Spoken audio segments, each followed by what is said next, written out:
Week 4 of the fantasy baseball season, and here's a few prospects to keep an eye on and possibly stash on your roster this week. So the first guy, Paul Skenes of the Pittsburgh Pirates. Skenes, number 3 prospect in all Major League Baseball, and obviously everyone knows who Paul Skenes is for the most part. We'll obviously follow some of these prospects because he's already 62% owned in fantasy leagues, and also so far off to a monster start in the minor leagues. The only thing with Skenes is he hasn't gone deep into games, and on the year only 12 2/3, 27 strikeouts, and 0.70 whip on the year, no wins, no losses, and a 0 ERA. So Skenes, he has a crazy strikeout rate. He was the number 1 pick in the MLB draft in 2023, and he's moving up the ladder quickly. They just got to stretch his arm out a little more as this Pittsburgh Pirate team, and then he'll be in the rotation, because right now we see guys like Josh Fleming and Quinn Priester starting for this Pirate team. After last week, we saw Marcos Gonzalez go down with injury. Well, people thought Skenes was going to be the call-up, but obviously that wasn't what the case is, and they're just going to wait a little bit more with Skenes. Like I said, he got drafted last season in the MLB draft.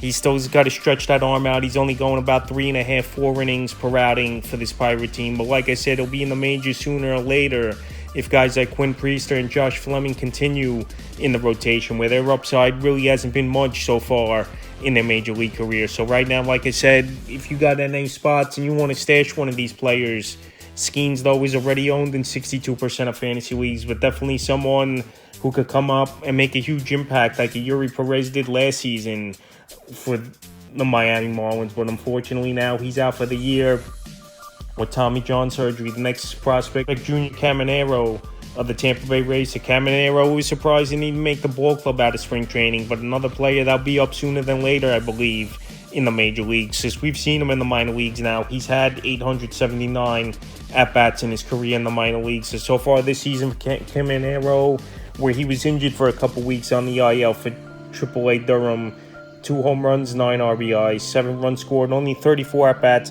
a .265 batting average, and a .342 on-base percentage. Caminero, still a young player, obviously only 20 years old, and could be the future for this Tampa Bay Ray team. Well, we know they've had a lot of success on prospects over the last few seasons. So right now, the number 4 prospect in all Major League Baseball. And this Tampa Bay Ray team, they could definitely use him either at DH or third base, and they got a lot of injuries in their outfield as well. So I think Caminero, he could come up in the major leagues May or June at latest, because he's going to show good power. 20 years old, like I mentioned, and it's been a young man's game over the last few seasons. So Caminero, third base, where we know it's a good position in fantasy baseball, but right now 35% owned in most fantasy leagues, but still someone with major power and major upside, where I believe he'll be on this Tampa Bay roster sooner than later.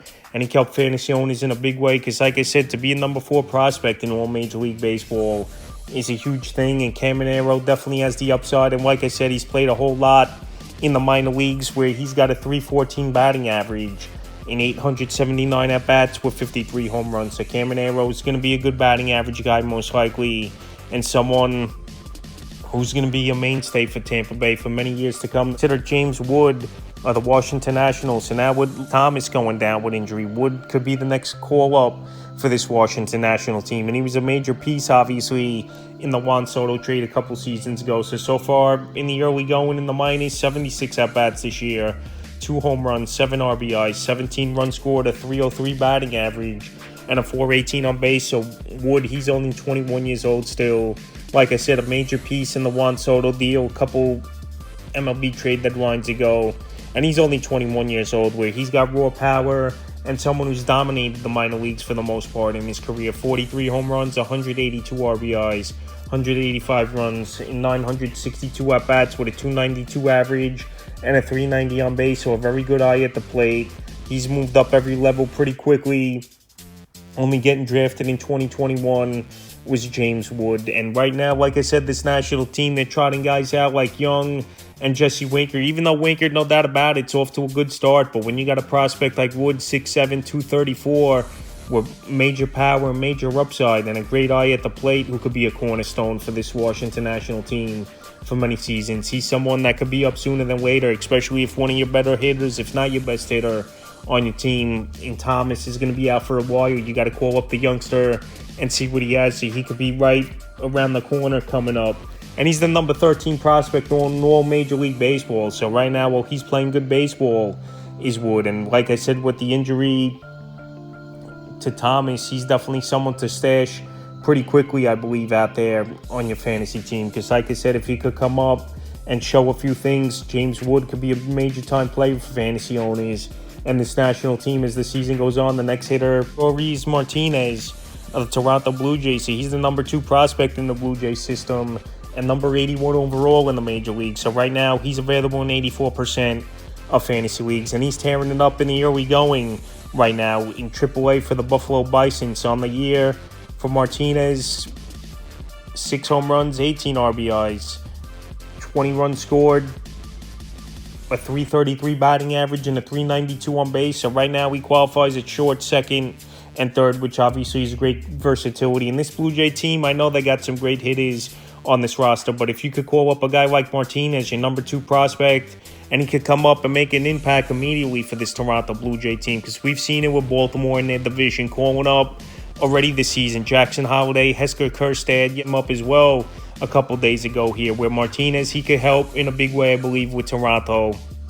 Get another batting average guy in there and someone who can play multiple positions and help. So right now, he's, like I said, number 81 prospect in all Major League Baseball. He's out there in tons of fantasy leagues at 84%.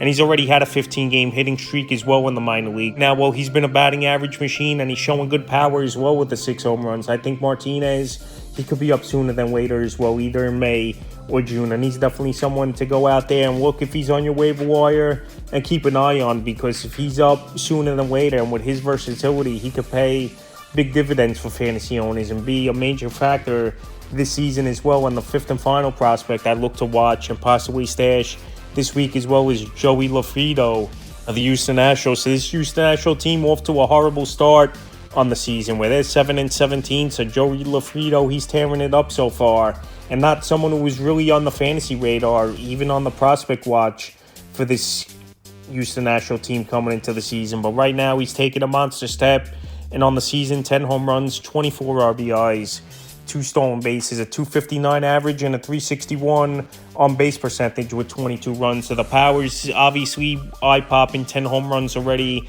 in only 81 at-bats. Last season, he had a full season in the minors with 124 games where he hit 25 homers. So definitely a power type of hitter. The only thing, the batting average is low.